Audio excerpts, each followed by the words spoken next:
Membaca data 6 presiden hingga yang kini menjabat secara ekonomi ada hal yang menarik. Ada 3 data yang coba kita bandingkan. Sahabat, tujuan informasi kali ini segaris lurus dengan informasi-informasi sebelum ini, di mana 3 presiden terakhir terbukti tidak bisa membawa Indonesia menjadi negara superpower. Lalu ada 10 nama calon yang saat ini ada di berbagai media dan lembaga survei, di mana mereka mau menjadi pemimpin 280 juta bangsa Indonesia nantinya. Pertanyaannya, siapa yang akan membuat Indonesia di tahun 2045 Indonesia bisa menjadi negara superpower? Kalau dari yang 10 nama tadi, ternyata semuanya adalah terpengaruh 3 pemerintahan terakhir mindset bernegaranya. Akankah kita memilih satu di antara 10 itu atau kita cari yang lain? Atau kalaupun mereka tidak terpengaruh, kita tanya, mana konsepnya ketika nanti menjabat? Mana rencana besar atau grand plan-nya untuk membuat Indonesia menjadi negara superpower 21 tahun ketika dirinya menjabat? Oke, kembali ke prestasi 6 presiden termasuk yang terkini. Kita bahas indeks Gini terlebih dahulu, yang kalau di bahasa sederhananya adalah bagaimana kemakmuran didistribusikan dengan mengukur jarak antara the have, orang kaya, dengan the poorest atau orang miskin. Gini rasio, kalau 0 artinya sempurna kekayaan terdistribusi, kalau 1 artinya sempurna ketidakmerataannya. Jadi semakin mendekati ke 0 semakin sempurna cara kelola negaranya. Semakin ke arah 1 adalah semakin kaya oligarkinya. 0,41 adalah indeks Gininya SBY, 0,39 adalah Pak Jokowi,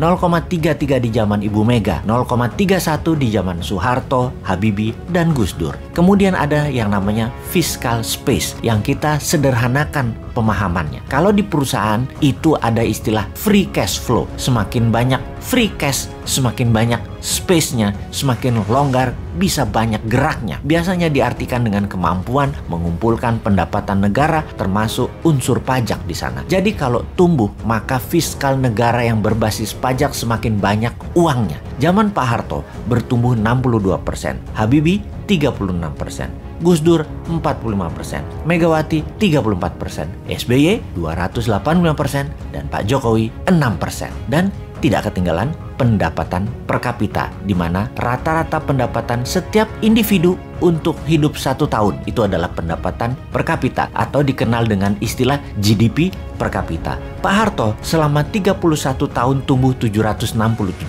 Habibie dalam 1 tahun menjabat tumbuh 45%. Gus Dur 2 tahun menjabat 12%. Megawati 3 tahun menjabat 54%. SBY 10 tahun 204%. Dan Jokowi 7 tahun 11%. Kita urai pertumbuhannya di rata-rata. Kalau itu per tahun, Soeharto 24%, Habibie 45%, Gus Dur 6%, Megawati 18%, SBY 20,4%, Jokowi 1,5%. Sekali lagi, hanya 1,5%. Kita tidak usah teruskan raport tadi karena nggak enak sama yang masih jabat dan pejabat teras lainnya. Kita diskusikan ke depan saja. Bagaimana membuat Indonesia GDP per kapitanya dari 3.900-an sekarang menjadi 10.000 dalam 5 tahun di tahun 2029. Bagaimana pendapatan per kapita menjadi $20.000 per kapita di tahun 2035 dan menjadi $40.000 per kapita di tahun 2045. Kita tanya ke incumbent, kayaknya 3 tahun lagi hanya bisa naikin hutang dari 6.500 triliun ke 10.000 triliun. Itu sebuah kepastian.